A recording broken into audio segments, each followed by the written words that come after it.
nahuraga n'umusiramu mugenzi wanjye akavuga ngo auzubillahi mina shaitani rajim bisobanuye ngo ndinde shitani kuva mu basiramu nago byari byoroshe yanumyeho umuntu wa mbere nanga kumva inuma wa kabiri nanga kumva ubuhamya ni burebure bagenye amafoto bajya kunyica ariko sinapfa nkimara kubona Yesu nabonye umunezero udasanzwe cyane Yesu akimara kumpamagara mbese mfite umunezero udasanzwe Yesu ni umugabo iyo yaguhamagaye aguhamagara kugira ubone ubugingo kugira agira hakuvana nahagutereka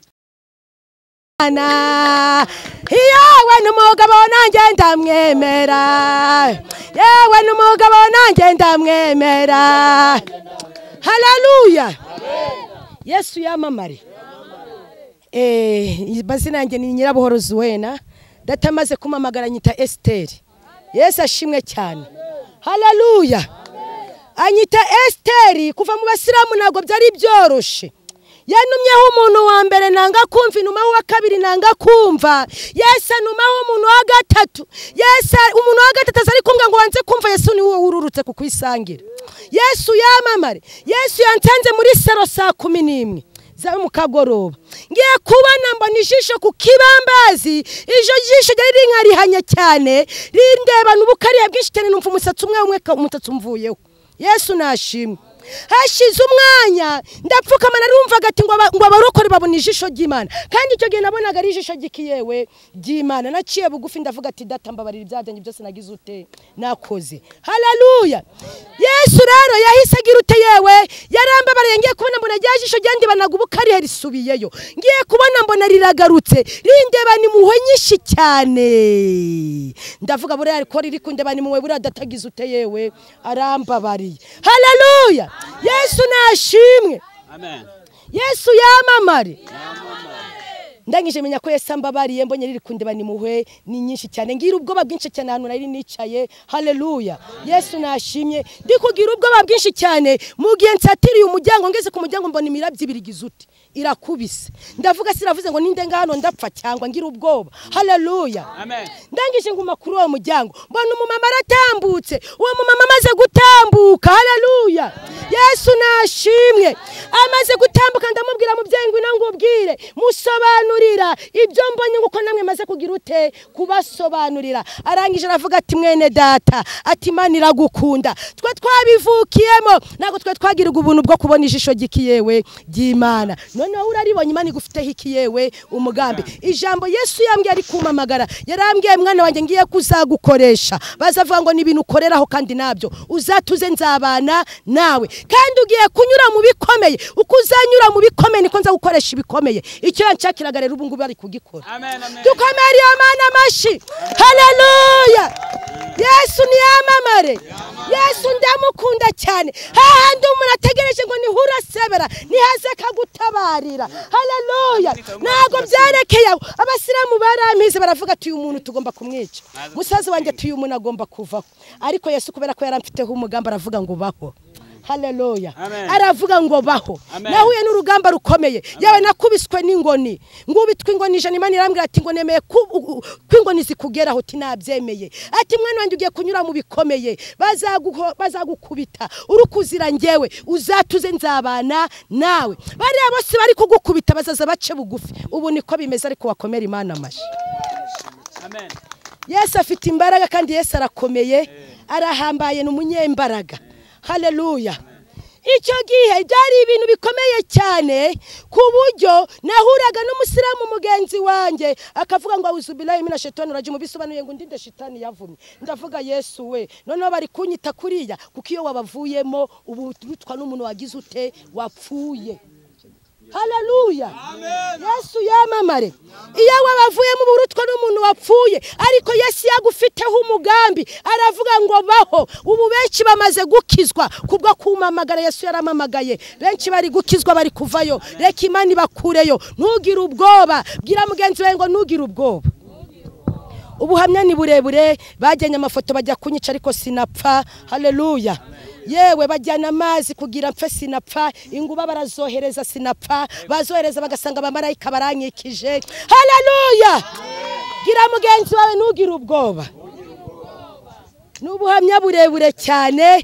n'ubuhamya burebure ariko Yesu yarahabaye haleluya Yesu yamamare. Iyo babyohereje rero nibigufate bagira ngo hari ibindi bintu uri kugenda gushaka. Nibaje kumbaza ati senga yihe Mana, ndababwira nsenga Imana ivuga bikaba, yategeka bigakomera. Haleluya, haleluya. Nubwo umurozi yakuroga ntacyo waba Yesu ari mu ruhande rwawe. Nubwo abacawi bagira ute ntacyo bagutwara Yesu ari mu ruhande rwawe. Oh haleluya. Yesu ni muzima ngo yambaye icyubahiro. Niko muri Zaburi 93 bari kutubwira ngo yikenyeje imbaraga. Bazakugwanya abanzi ntabwo bazagushobora. Satani azakugwanya ntabwo azagushobora. Yesu yaramanutse, amanuka mu ijuru, agikuzimu yaka Satani urufunguzo, arangije azamukana intsinzi. Iyo ntsinzi niyo dufitiye isaha. Bwira mugenzi we ngo ntugire ubwoba. Yazamukanye urufunguzo. Bugiye bamubambaga naguye agumye aho ngaho. Yahise amanuka afungira na Satani, amwaka urufunguzo azamukana intsinzi. Niyo dufite. Ubu ngubu abasiramu bamwe bari kuvuga ati twabonye Imana usenga. Bari gukizwa dore n'abandi bakishijwe, ariko ago twakomera iyo Mana amashi. Saba gusa. Haleluya. Yamamagaye rero nkura hari ahantu kugira ngo bakizwe. Haleluya. Babona ubugingo. Yesu yamamare. Yesu yamamare. Yesu ni yamamare. Ubuhamya ni bwinshi cyane rero ari byo Yesu yemera ko bitugeraho kugira tuzakomeza abandi mu rugendo rujya mu ijuru. Yemera ko zirango nizingeraho. Bazingubitira icyo gihe banjyana mu rugo aravuga turakubitwa ingo nijana kugira ngo ngere kubera ko wabaye mu rutadi. Imana yemera ko nzikubitwa. No ngiye kumva numva ijwi riramanukiye nicaye mu cyumba. Bya gusenga mwana wanjye subira hehe yewe gusenga ntugire ubwoba ndi kumwe nawe. Nari natinye gusubira gusenga. Imana irambwa ninjye waguhamagaye. Ntugire ubwoba. Ninjye ushiraho ninjye ukuraho. Imana imereza ingero nyinshi cyane. Irambwira ntugire iki ubwoba. Ndangije njya gusenga tenabamenya ko nagiye hehe yewe gusenga. Aturakubitwa izindi ijana. Ziba zingahe? 200. None ndavuga ariko sinabaye Yesu wapfiriye abantu ku musaraba cyangwa. Haleluya. Ndi Yesu ko ari wowe ufite imbaraga. Ati nge ndi kuziriki. Haleluya. Ariko Yesu ari ku ngoma. Ubu ngubu nazamutse uyu musozi data ari kumbwira nti mwana wanjye ese yari wakubiswe ngo nimubona ahamagaye umenye ko ngufite hiki umugambi. Humura ntugire iki ntugire ubwoba. Arangije arambwira ati humura ntugire ubwoba ndi kumwe nawe. Ati bazaguhiga ntibazakubona, Satani azaguhiga azakubona nguko yari kugira wibonera ubugingo. Ubu ibyo Yesu ari gukora nayo ndi mu bupangaye haraho yaneretse. Bwira mugenzi we ngo haraho iragutereka. Ntugire ubwoba Yesu aratabara. Uba amasiperi ndi kwambara ajya yemera ko inzara ikugeraho, ajya yemera kuburara kugira kuvugurira kugira icyuma gicyaye. Haleluya. Yamamare Yesu yamamare. Komera Imana amashari ko komera iyo Mana amashari. Yesu ararinda bakabyobahereza nibidufate. Yesu numurengeze afite imbaraga.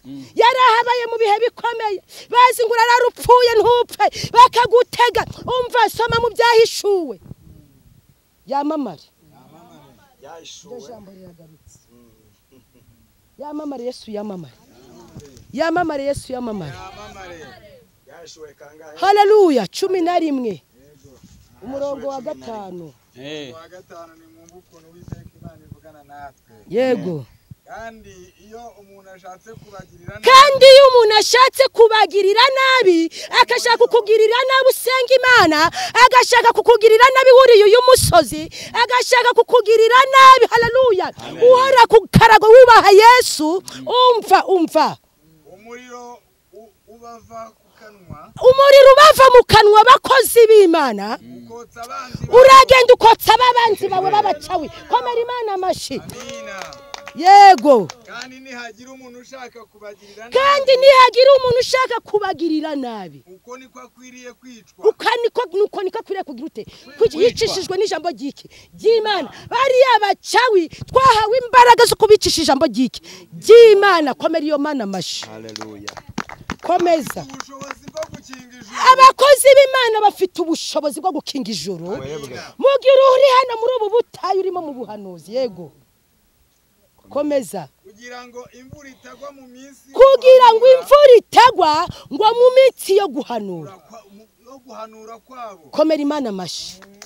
Mu minsi yo guhanura kwacu niho dutegeka ibitangaza bikagira ute bigakoreka, niho dutegeka cya kindi kikugoye, haleluya, kikakuva imbere, inzitizi zikavaho, imitego ikavaho. Humura, abwira mugenzi we ngo humura nugira ubwoba. Satani nashaka kugukanga nawe umukangisha ijambo ry'Imana, umubwira hari uwo namenye, umubwira ndi kumwe n'umugabo witwa Yesu, umugabo ufite imbaraga, umugabo uhambaye, umugabo uri hejuru ya byose. Vuga ngo hey, hey, hey, Yesu ni muzima, yamamara ni yamamare. Yesu ni mwiza, banjya mukunda. Ngo kandi bafite ubushobozi bwo guhindura amazi amaraso. Ndihagira umuca ugukanga, ndihagira umurazo ugukanga, ndihagira ikibazo kigukanga. Ufite ubushobozi bwo gusenga icyo kibazo kikavaho. Ufite ubushobozi, haleluya, bwo gusenga inzitizi ziri imbere yawe zikavaho mu izina rya Yesu. Ariko gira mugenzi ngo nugira ubwoba. Dupepera Imana, haleluya. Ntabwo badufite twasenze Imana, arabistije. Ntabwo badufite twasenze Imana, ntabwo badufite twasenze Imana, ntabwo badufite twasenze Imana. Yego. Izina ry'Imana rihabwe. Musanze rero ndurimo gutaha, twageze hano mu gatondo. Dufite ubushobozi bwo guteza isi ibyago dushatse byose. Dusengera amahoro tukagira ute? Kandi twifuza na amahoro. Yamamare Yesu, yamamare. Twifuza amahoro, tugomba gusenga, tukagira amahoro, tukagira umutekano. Haleluya, haleluya. Ugiye kunsomera muri Zaburi 50, ndumva datari kumbwira, mbabwire muri iyo Zaburi 50 ari cyashaka kubabwira. Yamamare ni yamamare. Yego. Murongo wa kangahe? Wa mbere. Ekato hasome mu izina rya Yesu. Rabistisha. Imana y'imbaraga nyinshi, ntago ari Imana y'imbaraga nkeya oya. Imana ngo y'imbaraga nyinshi, Imana rurema. Uwiteka aravuze. Uwiteka aravuze, avuganye nawe nonaha, wowe zamutse uyu musozi, ivuganye nawe nonaha, wowe urahangaha, wowe ikibazo kigoye, data yururukijwe n'icyo kibazo, data yururukijwe n'uwo musonga, data yururukijwe no kugutabara. Ngo aravuze, ntago avuganye n'abari mu soko, ahubwo avuganye nawe nonaha. Komera Imana amashimeshi. Amen. Rabistije sata, avuganye nawe nonaha. Yego. Ahamagaye isi uhereye aho izuba rirasira. Wahamagaye isi uhereye izuba rirasira. Kageza aho rirengera. Ikageza aho rirengera. Murongo wa kabiri. Yego. Kuri Siyoni aho bwiza. Kuri Siyoni aho bwiza butagira inenge, mu mutima wawe niba datagiye kuza gasanga nta nenge irimo, nihagiye kuza kurabagirana, nihagiye kuza gukora igitangaza, nihagiye kuza kukwigaragariza. Oh haleluya. Nihagiye kuza kukwiyereka mu izina rya Yesu Kristo. Ntugire ubwoba. Amen. Niho Imana irabagiraniye. Yego. Gatatu, Imana izaza. Yego cece. Komera Imana amashi. Naho ngaho Imana ibaha umugisha. Imana yacu yaje. Ntabwira ceceka ku kibazo cyawe, ntabwira ceceka. Izina ry'Imana rihabwa ikiyewe icyubahiro. Murakoze cyane. Dukomere Imana amashi. Amen. Murakoze cyane. Kandagize neza. Pastor hagara hariya. Mere nawe nta kibazo wajya hariya, nta kibazo. Ya nibyo agace kenshi gakomeye kuduhitamo. Amara Imana akomeze kubana namwe. Turabasuje hano hose mwamuhere mwamwe muri mu Rwanda cyangwa sanze y'u Rwanda. Reka tunasuze n'abo bantu bari mu bitaro bakoze b'Imana. Hari abantu bafite ibibazo bari mu bitaro, bafite ibibazo bibarenga bibagoye cyane mbese. Gusa reka tubabwiye aya magambo, uyu munsi bishobora kuba byanze, ejo bigakunda cyangwa ejo byaba byakunze, umunsi bikaba byari byanze. Gusa reka tubabwiye ko hari ikize k'ibintu bigomba guhinduka, niko Imana itubwira. Kandi nkaho bagusese bagomba kugusanga. Reka tubasuzira ahantu hose muherere mwumve ko tubakunda. Tutabakora ntitwazamuka uyu musozi witwa nk'iki Pastor? Kuri Nengo. Kuri Nengo. Tutabakora ntitwazamuka uyu musozi wo kuri Nengo, twazamutse umusozi mwabonye video zageze zitambuka. Gusa twahageze dusanga abakozi b'Imana n'itsine twari turi kumwe, dusanga abandi bari gusenga. n'abafite ibihe byiza tubasanga mu mavuta duhuraho n'umumere ukuntu yatwakiriye mwabibonye n'umumere w'umuyisilamu turabasuje cyane njye nitwa David pasi nawe wabibwira nanjye nitwa Rabani Bizimungu turi kumwe n'itsinda rirerire gusa sinzi niba ari umuntu uri hagarara no kwanga ahaguruka atwibwire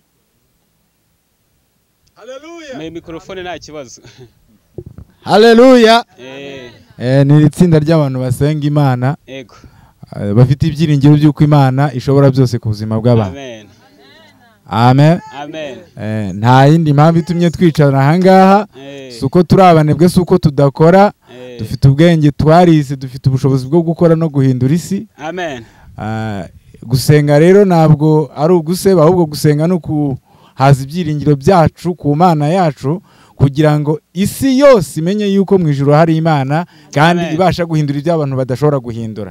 Iyo dusenze abantu batabyara barabyara, iyo dusenze abantu badafite akazi barakabona, iyo dusenze abitambitse batuva mu nzira tugatambuka, iyo dusenze ibidashobokera abana b'abantu ku Mana birashoboka.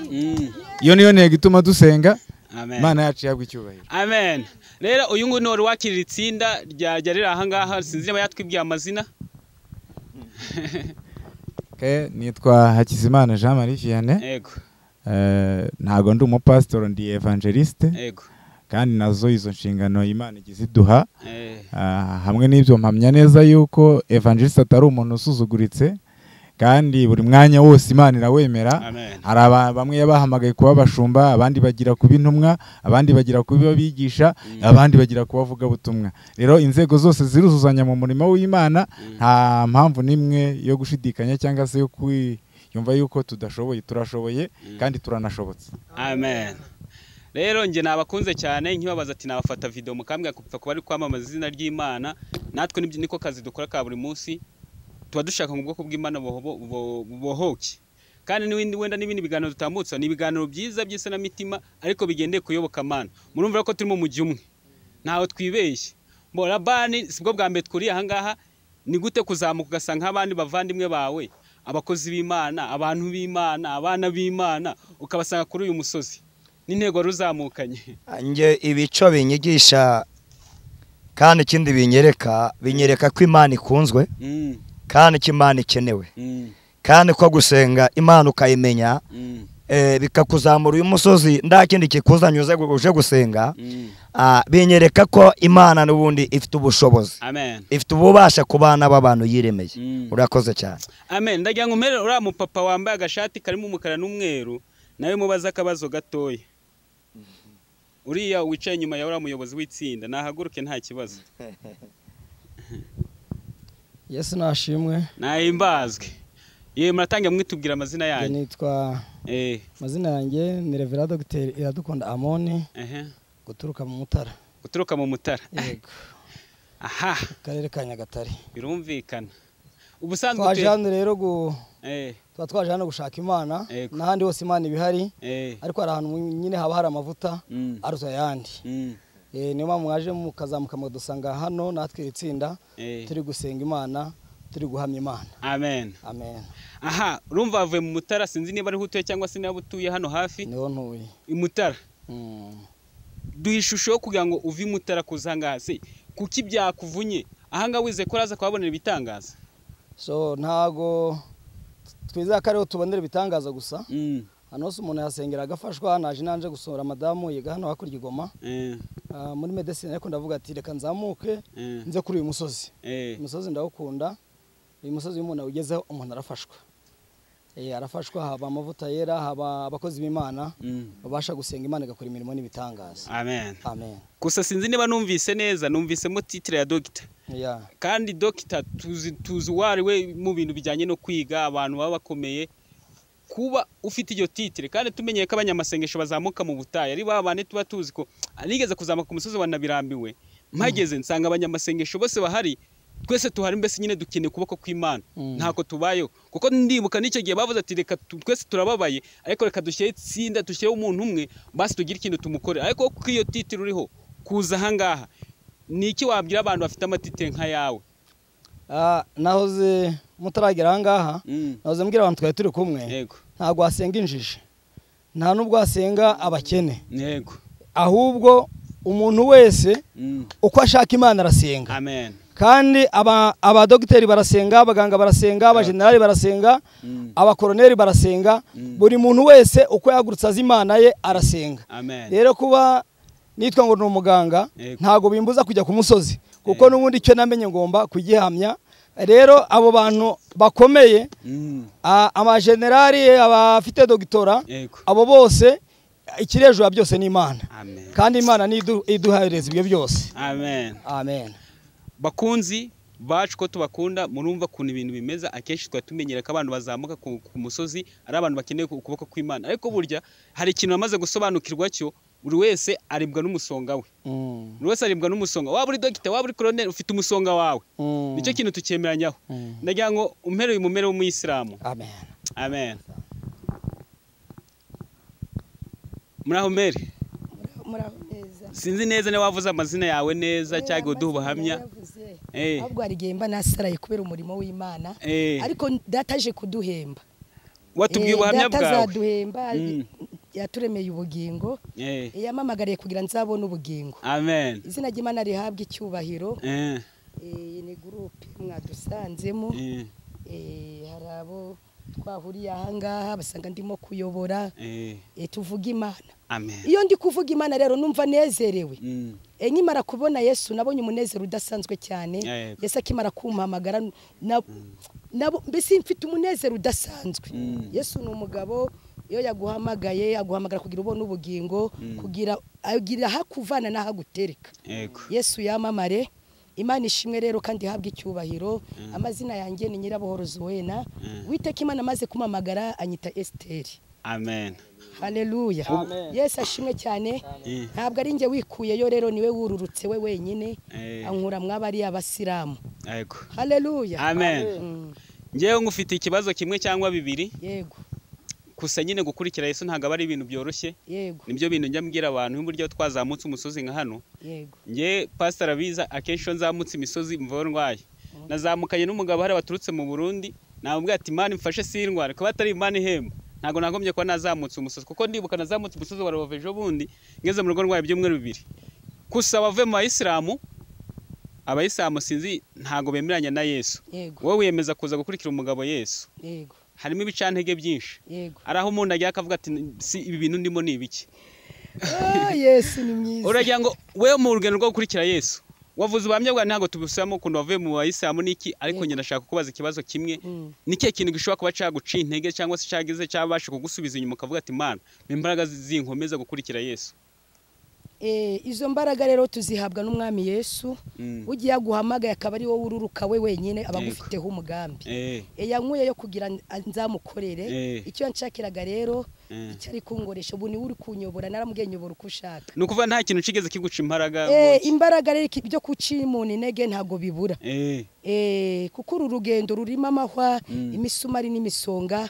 Data akimara kumamagara yarambwiye ngo uru rugendo rurimo amahwa n'imisonga, rurimo intambara nyinshi cyane. Arangije ambwira ngo uzahura n'ibikomeye, ariko kuzahura n'ibikomeye niko nza gukoresha ibikomeye. Amen. Haleluya. Amen. Ibyo bikomeye rero ajya bikora. Hari abarwayi baza bagakira, abarwayi barwaye baroza uburozi bakaburuka. Data ari gukora. Yesu arakora, afite imbaraga, afite imbaraga cyane. Nge ndi igikoresho cye rero ari gukorera muri ngewe. Ni byinshi yakoze cyane, habayeho ibicanege byinshi, barangwanya Abasilamu, aho mvuka barangwanya, ati tubaneza ibintu byinshi, baneza amahembe, inkuba zirakubita, ariko Yesu arantabara. Ni umugabo rero iyo aguhamagaye kuriya, nubwo isi yose yateranya, nubwo inkuba zakubita nacyo bagutwara, Yesu agushigikiye. Ni umugabo rero, ni umugabo utabura kuboneka mu byago no mu makuba. Haleluya. Yambaye icyubahiro rero, yikenyeje imbaraga yikenyeje, yakomeje kuzingenyeza no kundinda, ndi gukomeza urugendo ubudasubira inyuma. Amen. Rero murindi mu kindi kibazo cya kane ngiye kubwira kuba ko byose wisubiza mu kibazo kimwe. Ntago ngiye ko ngakuvuga ati ngo niki waratira abantu, kuko nyine wansubije cyaguca imbaraga, ariko yitunarata ni byiza byo gukurikira uyu mugabo. Ndashaka ngo basi umbwira aba bantu wasize inyuma ijambo rimwe cyangwa amajambo abiri. Ariko umutima cyangwa se icyo wabahamagarira. Abantu nasize y'inyuma, ndi kubabwira yuko Yesu akizagira neza. Amen. Kandi ni umutabazi, kandi iyo warangije kumumenya aguha amahoro yo mu mutima. Amen. Izina ry'Imana rihabwa icyubahiro. Amen. Rero muri abantu bose turi hano turi mu tsinda kandi namwe mwamugiye gutaha gusa buri wese ntago yafata ijambo gusa hari umuntu ufite akantu gato yavuga nawe twamuha akanya gusa abayata nahari twafata akanya tugasenga abantu bafite ibyifuzo none n'itsinda turi kumwe tugakomeza urugendo. Haba hari umuntu ufite akantu yavuga. Okay, mumpere mikrofone. Haleluya. Amen. Amen. Nta kibazo aho ngaho nta kibazo. Imana ishimwe. Amen. Amagambo mwumvishe mudusanganye hano yaberetse yuko turimo abantu basobanutse bafite ibitekerezo. Uyu mugabo ni umudokiteri kandi ntago ari igihimbano. Yarayigeye afite docteur muri medicine. Bisobanuye yuko abantu basenga Imana. Igihe tuzasengera aba bantu badukurikiye tugomba kubasengera. So ni 5 minutes. Nukuvuga tugiye gusengera abantu bafite ibyifuzo bari mu bitaro barwaye n'iki namwe mu barambure ukuboko. Ntacyo turabasengera. Ubushobozi Imana arabuduhaye turabasengera niyo bagenda. Icyo nari nshatse kuvuga yuko gusenga atari ubujiji nkuko bamwe bajye babitekereza kandi duhagaze hano turi imbere y'isi yose tureba muri rusange. Hari abantu bagiye bagaragara mu buryo bwo gusenga abitwa ba Renard Bonke abitwa abantu benshi bakomeye bafite ubwenge ba Rick Warren n'abandi bantu bose bagiye bamamaza inkuru y'ubwami bw'Imana. Bisobanuye yuko gusenga atari ukujijwa ahubwo no kujijukirwa. Amen. Rero twatangiranye n'icyigisho cyavugaga ko ubuzima ducamo ari ishuri kandi bisobanuye yuko iyo umuntu yanga kwiga aba yanga ubukire. Iyo umuntu yanga kwiga aba yanga icyubahiro. Iyo umuntu yanga kwiga aba yanga ubwenge. Bisobanuye ngo niba umuntu afite ubwenge yemera kwiga cyangwa se niba umuntu ashaka ubwenge yemera kwiga. Iyo umuntu ashaka kugira icyubahiro yemera kwiga. Iyo umuntu yemera kuzaba umukire abishakisha mu kwiga. Bibiliya rero iratubwira ngo abashaka ubwiza n'icyubahiro babishakisha gukora neza badacogora. Abo ngabo Imana nta kindi yababikiye izabitura kubaha ubugingo buhoraho mu bwami bwa Data. Amen. Hano mu isi naho umuntu yakwikakaza iminsi iragucogoza ikagenda igutsindagira ikazagutsindagirika kugeza ku butaka.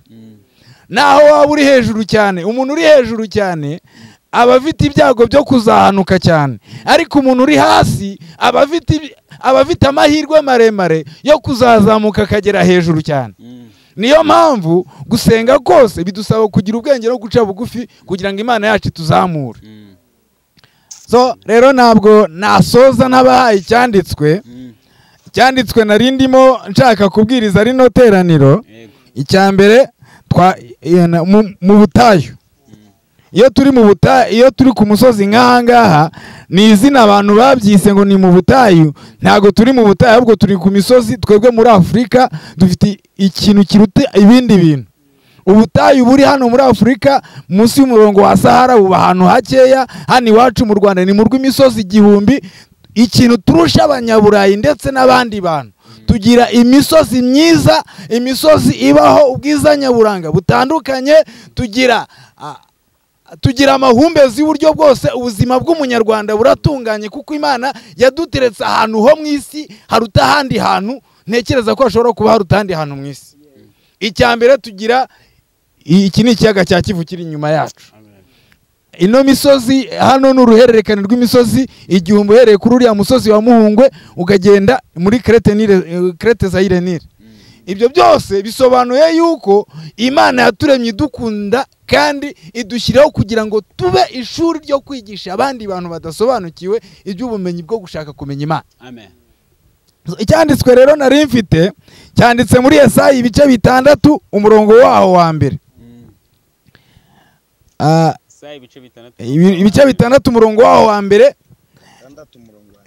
haranditswe ngo reka basome nta kibazo. Reka tuhasome 6 umurongo wa mbere.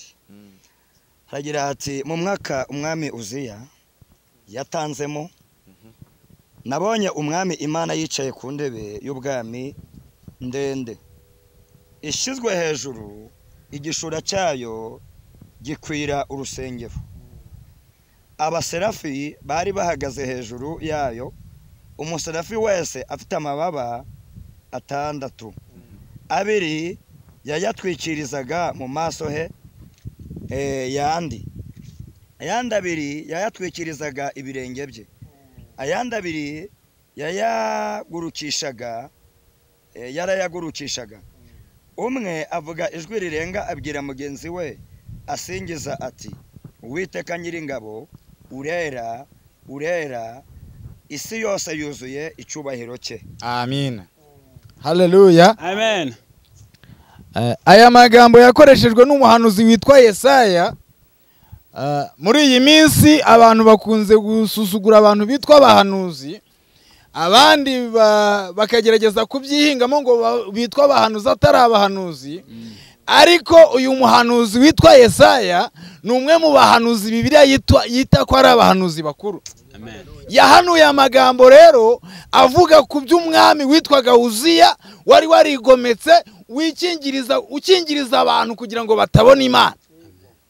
Uyu mugabo yari yarajujubije Yesaya yageraga gutya yacenguza amaso yajya kwirebera Imana, Uziya agatambika ibibaba byiwe kugira ngo Yesaya atareba Imana. Bukeye mu gitondo Imana irabireba ibisanga ari ibintu by'agasuzuguro.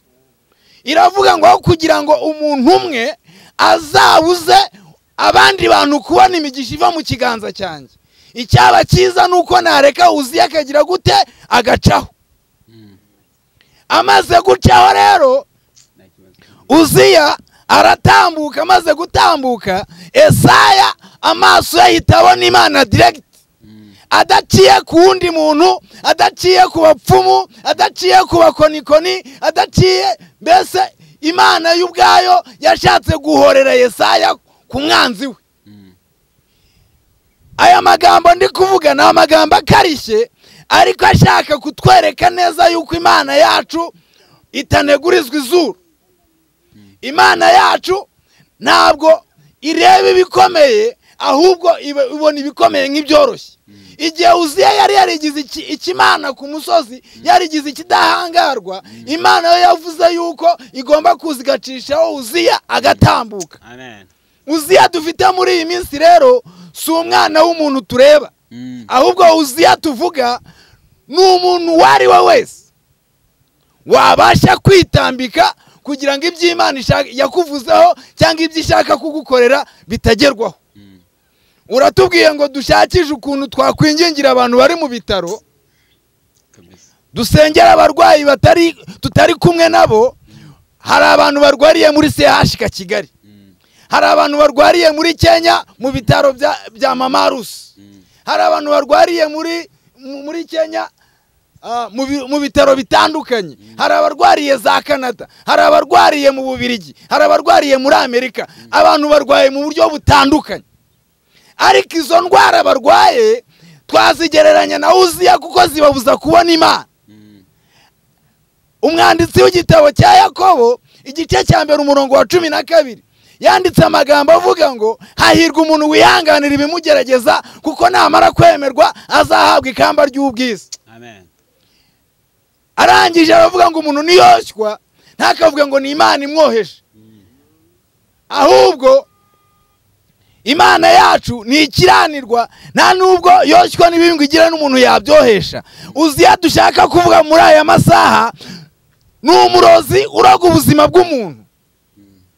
Wajya kwishakira akazi umuntu akitambika kuri diplome yawe, wajya kwikorera business umuntu agatambika amahembe mu nzira ucamo, wakwibyarira umwana bakamugenza bashaka kumwica,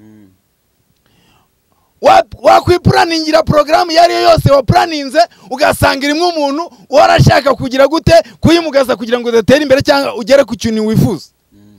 Rero isengesho tugiye gusengera abantu bari mu bitaro, tugiye gusenga tuvuga ngo Mwami Imana,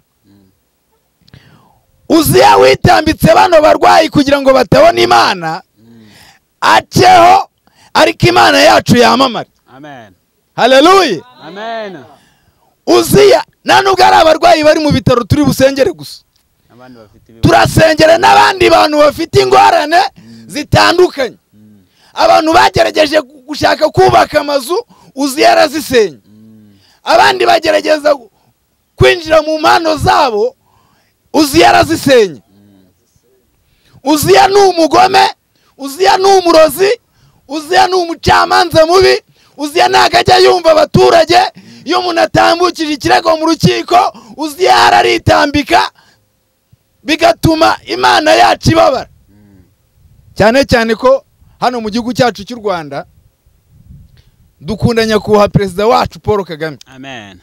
Yitaye ku buzima bw'abanyagihugu, kuko icya mbere azi agaciro k'umunyarwanda. Uretse n'umunyarwanda azi agaciro k'ikiremwa muntu. Ahantu waba uhagaze hariho hose, ikimenyimenyi. Ngenda mu mahanga mu bihugu bitandukanye, iyo umunyamahanga akandagije ikirenge cye ku musozi wacu w'u Rwanda, agira keya atigeze abona mu bindi bihugu. Icya mbere arindirwa umutekano. Icya kabiri anyura ahantu hasukuye. Igitumye mvuga kuri His Excellency Paul Kagame ntago ari ikindi, ndashaka kuvuga yuko ari umubyeyi wita ku bibazo by'abantu, ariko noneho ajya agira igihe yumva ashaka gukemura ibibazo by'abantu, ariko bawuziye bo hasi bakitambika abanyagihugu.